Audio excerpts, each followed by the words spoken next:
আসসালামু আলাইকুম রহমতুল্লাহ। প্রিয় ভিউয়ার্স, আজকে আমি জানবো নামাজের ফরজ কয়টি।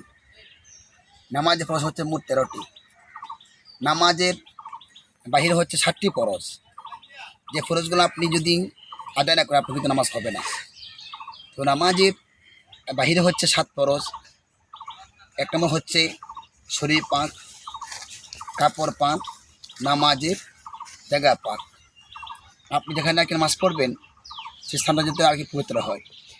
শত ঢাকা, অর্থাৎ আপনি যদি খালি গায়ে যদি আপনি নামাজ পড়েন আপনার কিন্তু নামাজ হবে না, মাত্র হবে।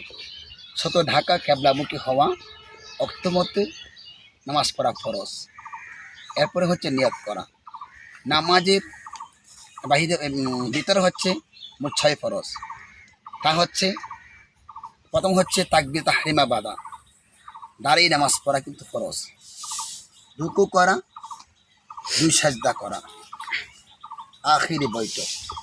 আবার বলছি, তাকবীর তাহরিমা বলা, দাঁড়িয়ে নামাজ পড়া, কেরাত পড়া, রুকু করা, 2 সাজদা করা, শেষ বৈঠকে আপনারা বৈঠক করা এবং তাশাহুদ পড়া।